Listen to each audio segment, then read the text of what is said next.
वक्त की बड़ी खबर की बात कर लेते हैं। पीएम की बैठक से पहले बीजेपी नेता विजय सोनकर शास्त्री ने जम्मू कश्मीर को लेकर बड़ा बयान दिया है। शास्त्री ने कहा है कि जम्मू कश्मीर में परिसीमन से SC/ST की 2 दर्जन सीटें बढ़ सकती हैं। इससे जम्मू कश्मीर का राजनीतिक भविष्य बदल जाएगा। विजय सोनकर शास्त्री ने ट्वीट करके ये बात कही है। उन्होंने कहा है, हमने कई बार परिसीमन का मुद्दा इसलिए उठाया क्योंकि SC/ST की 25 सीटें इससे बढ़ जाएंगी। नई बढ़ी हुई सीटों से जम्मू कश्मीर की राजनीति बदल जाएगी।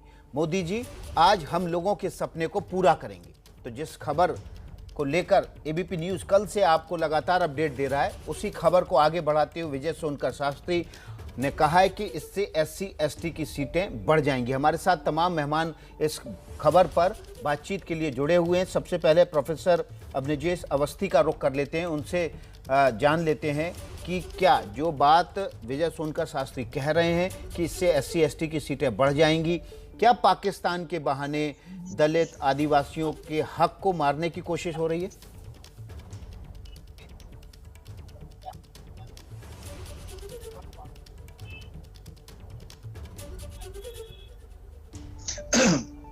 विकास जी, एक बात बड़ी साफ सी है। ये जो आज विलय के जम्मू कश्मीर विलय के बाद की बात कर रहे हैं, 1947 से लेकर के 5 अगस्त 2019 तक लाखों वाल्मीकि और दलितों के हकों पर ये कुंडली मार के बैठे रहे।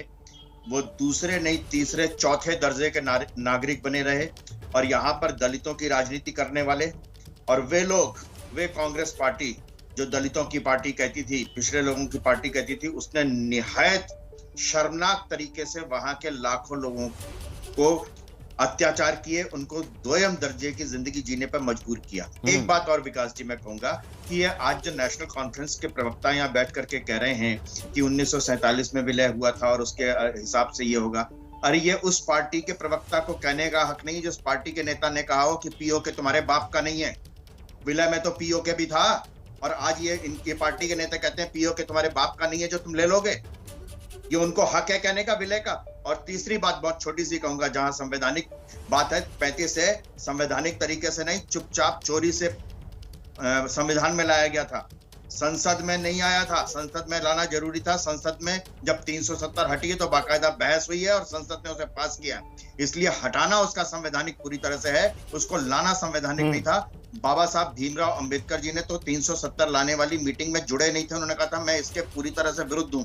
और बाबा साहब अंबेडकर का अगर वो बयान पढ़ लेंगे तो उन्होंने फारूक शेख अब्दुल्ला से मिलने से मना कर दिया था कि जो व्यक्ति भारत की राष्ट्रीय सुरक्षा को लेकर के कुछ बात नहीं करना चाहता, उससे मैं कोई बात करने को तैयार नहीं।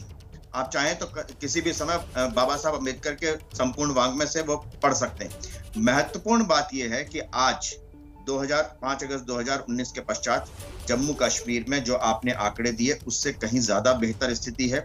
स्कूल जलाए नहीं जा रहे, बच्चे स्कूलों में पढ़ रहे हैं, बच्चे स्पोर्ट्स और खेलों में आगे बढ़ रहे हैं, वहां के नौजवान पुलिस और सेना में भर्ती होने के लिए आगे आ रहे हैं। वे तमाम लोग जिनके हाथों में पत्थर थमा दिए गए थे, वे सब लोग अब मुख्य धारा से जुड़ने के लिए तत्पर हैं। यही भारत के लोकतंत्र की विजय है। भारत के प्रधानमंत्री ने जिस दूरदर्शिता से, भारत के गृह मंत्री ने जिस तरीके से रणनीतिक शेख बशीर साहब से ले लेते हैं इस पर रिएक्शन। शेख बशीर साहब, धारा 370 के चलते वहां पर दलित और आदिवासियों को बहुत सारी सुविधाएं नहीं मिल रही थी, आरक्षण का लाभ नहीं मिल रहा था। अब परिसीमन के जरिए उनको न केवल उनको रिप्रेजेंटेशन मिलेगा, प्रतिनिधित्व मिलेगा, बल्कि बाकी लाभ भी मिल रहे हैं। तो इससे बाकी पार्टियों को, जम्मू कश्मीर की पार्टियों को पेट में दर्द क्यों हो रहा है? विकास जी, आप बेसिकली ये जो टाइम है, टाइम के हिसाब से शायद इसके ऊपर इतनी बहस तो नहीं हो सकती, मगर मैं प्रोफेसर साहब की इस बात का जवाब देता हूं कि 370 के होते हुए लैंड का जो डिस्ट्रीब्यूशन था जम्मू कश्मीर के अंदर, हिस्टोरिक डिस्ट्रीब्यूशन था, लैंड टू द टिलर हुआ। ये जो दलितों की बात कर रहे हैं, जम्मू कश्मीर के अंदर कोई दलित भूखा नहीं सोता। जम्मू के अंदर कोई दलित जो है वो क्या नाम है, खुदकशी नहीं करता। जम्मू के अंदर इस वक्त 370 की वजह से कोई लैंडलेस नहीं है, हर एक शेल्टर रखता है। जबकि आप पठानकोट क्रॉस करो तो आपको पुनू के नीचे भी लोग नजर आते हैं और खुदकशी करते हुए भी नजर आते हैं। आप ये सारी चीजें जो कर रहे हैं, ये जो कह रहे हैं, इसकी बड़ी डिबेट हो सकती है। प्रोफेसर साहब के मैं उसके लिए चाहता हूं कि प्रोफेसर साहब से बात करूं कि प्रोफेसर साहब जब इस पर डिस्कशन करे हुए, हम आपके साथ डिस्कशन के लिए तैयार हैं। लेकिन शेख बशीर साहब, ये पठानकोट के नीचे जो लोग हैं, ये वो लोग हैं जिनको 84 के बाद कश्मीरी पंडित और बाकी हिंदुओं को वहां से डरा के धमका के निकाल दिया गया। When you were talking, I was not intervening. Why are you intervening? सुन लीजिए, कम से कम ताकत रखिए सुनने की। जम्मू कश्मीर के अंदर 370 की वजह से कोई भूखा नहीं सोता, कोई क्या नाम है शेल्टर रेस नहीं है। आप पठानकोट से पार जाके देखिए कहां तक क्या हालत है। क्या कहते हैं आप? भाई बात आप इंटरवेन करते हैं, आप अपने टाइम पे बोलो, आप मेरे टाइम पे क्यों बोल रहे हो? जब आप बोल रहे थे मैंने इंटरवेन नहीं किया। डेमोक्रेसी इसी चीज को कहते हो आप, इसको दादागिरी कहते हैं। दादागिरी नहीं होनी चाहिए। विकास जी, मैं आपके साथ आप की बात कर रहे हैं, बताइए ना। पीओ के तुम्हारे बाप का नहीं है, ये किसने कहा था? मेरी बात सुन लीजिए, मेरी बात सुन लीजिए। फारूक साहब ने कई दफा क्लियर किया हुआ है। मैं फारूक साहब की उस बात के ऊपर नहीं जाऊंगा। आप जो बातें कर रहे हैं, आप डिवीजन की बातें कर रहे हो, आप ये जो सारी चीजें कर रहे हो, चलाओ जब तक चलाते हो। डेमोक्रेसी में ये होता है, वो वक्त भी नहीं रहा, ये भी नहीं रहेगा। वक्त आएगा, बदलेगा, आपके ऊपर नहीं है।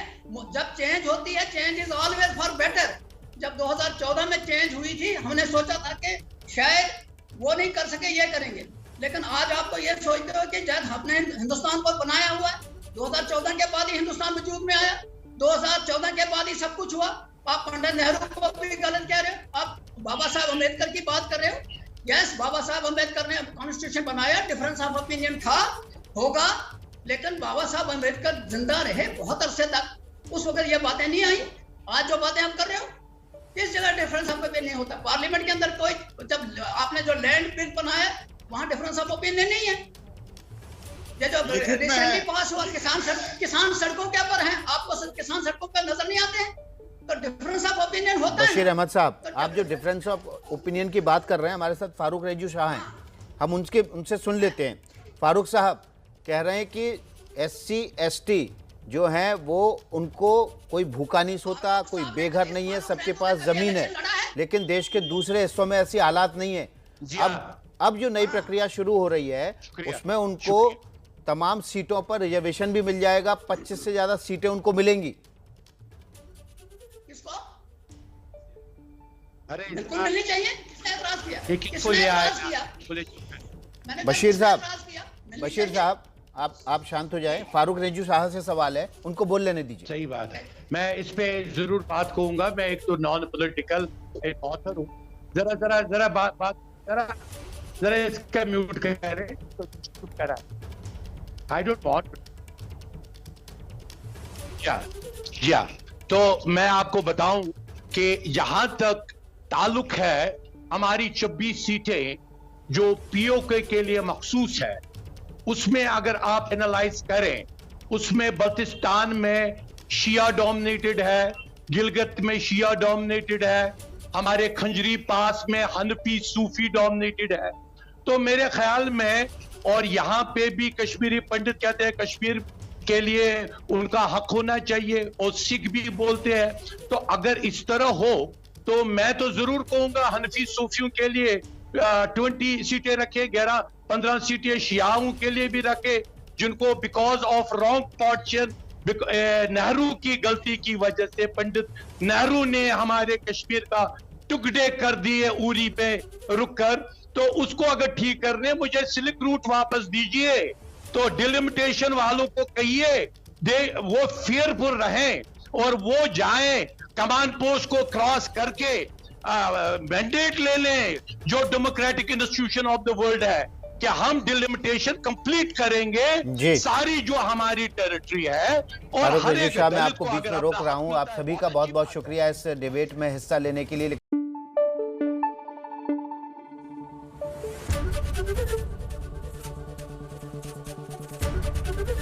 ABP न्यूज आपको रखे आगे।